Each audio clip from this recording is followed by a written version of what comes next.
Bonjour à tous sur la chaîne de l'impératrice et de l'empereur. Alors aujourd'hui, place à la magie. Après l'illusion dont j'ai parlé sur la vidéo de mercredi, la magie. Alors, on va passer d'abord par l'impératrice, parce que l'impératrice, c'est ce que je vous disais, hein, c'est une magicienne née. Elle adore ça. Elle adore utiliser des filtres d'amour. Elle adore utiliser des pays de licorne. Elle adore regarder le monde avec des lunettes roses. C'est la championne de la magie. La magie, elle en fait quelque chose dans sa vie. Elle imagine que la vie dont elle rêve, elle peut la réaliser par sa propre pensée, par sa propre envie, par sa propre détermination. On est là sur tout ce qui est la pensée positive. L'impératrice va vraiment utiliser la pensée positive pour, entre guillemets, obtenir ce dont elle a envie. Donc c'est là où il y a le piège. Attention, amie magicienne, de ne pas à un moment donné, oubliez que dans votre monde de magie, vous pouvez avoir des envies, des besoins, des choses qui vous feraient plaisir, mais vous ne vivez pas seul.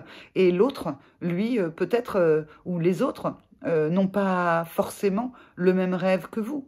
Alors, ce qui est super pour l'impératrice, c'est quand en fait son rêve rencontre le rêve de quelqu'un d'autre et qu'ils ont le même. Dans ces cas-là, elle est très très très heureuse, et l'autre également. Alors l'empereur, lui, avec la magie.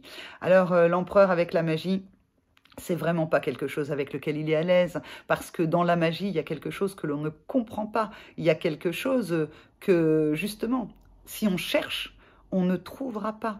Le but de la magie n'est pas de comprendre le truc, même si Gérard Majax, pour les plus anciens, ils comprendront. Pour les plus jeunes, je vous invite à aller regarder qui était Gérard Majax. C'était un magicien qui passait à la télé.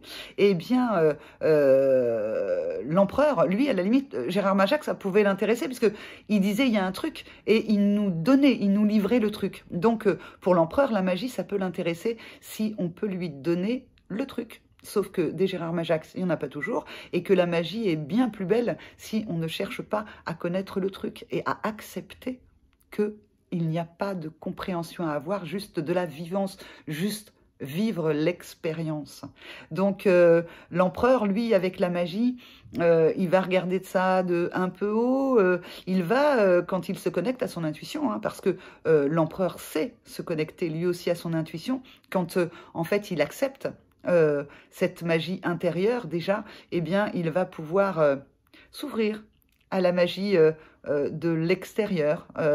Il va, comme ça, s'il a validé plusieurs fois qu'en fait, des signes, ça veut peut-être vouloir dire quelque chose pour lui, ou dans la situation où il se trouve, eh bien, en fait, il va, à ce moment-là, accepter que la magie peut faire partie de sa vie. Et pour l'empereur qui accepte que la magie fasse partie de sa vie, eh bien, c'est une immense chance. Parce qu'à partir de ce moment-là, il va pouvoir s'alléger. Et puis l'impératrice, elle, quand elle accepte que tout ne peut pas être magique et que parfois il y a des choses sur lesquelles on ne peut pas contrôler, on ne peut pas être cette magicienne qu'elle voudrait, eh bien elle, ça va l'ancrer. Je vous rappelle que à la fois le but de cette chaîne, c'est que vous puissiez vous retrouver à l'intérieur de vous-même, donc votre côté empereur, votre côté impératrice, vous connaître vous-même en tant qu'empereur, en tant qu'impératrice, et puis donc avec cette réunion de vous deux à l'intérieur, il y a aussi cet alignement entre le haut et le bas, entre la légèreté et l'ancrage, entre le côté du monde de la pensée ou du monde spirituel et en même temps du monde terrestre, de ce qui est de l'ordre de la manifestation. Voilà, c'est ce que j'avais envie de vous partager aujourd'hui par rapport à la magie. Donc, si vous voulez être des magiciens, allez-y. Vous n'avez rien à perdre à partir du moment où vous respectez également que de l'autre côté, votre rêve doit être partagé par les autres pour qu'il puisse ensuite se manifester. Restez bien aligné entre le haut et le bas. Quelqu'un qui est que en bas va avoir du mal à pouvoir être serein, parce qu'en fait, il sera trop dans des énergies qui le ramènent vers le bas, vous voyez. naturellement, je fais comme ça, comme si je me recroqueville. Et puis, si vous êtes trop là-haut, eh bien, en fait, vous êtes un peu trop perché. Vous n'avez pas de lien avec la réalité. Et c'est ce que vous demande la vie, en fait. C'est d'être à la fois ancré pour pouvoir monter.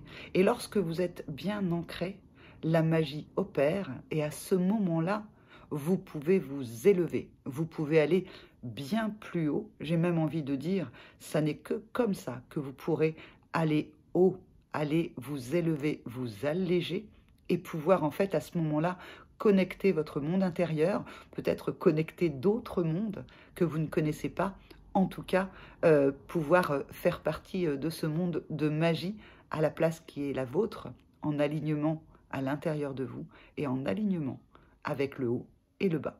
Voilà, je vous embrasse et je vous retrouve dimanche avec une vidéo. Cette fois, nous parlerons des croyances. Au revoir, je vous embrasse, portez-vous bien.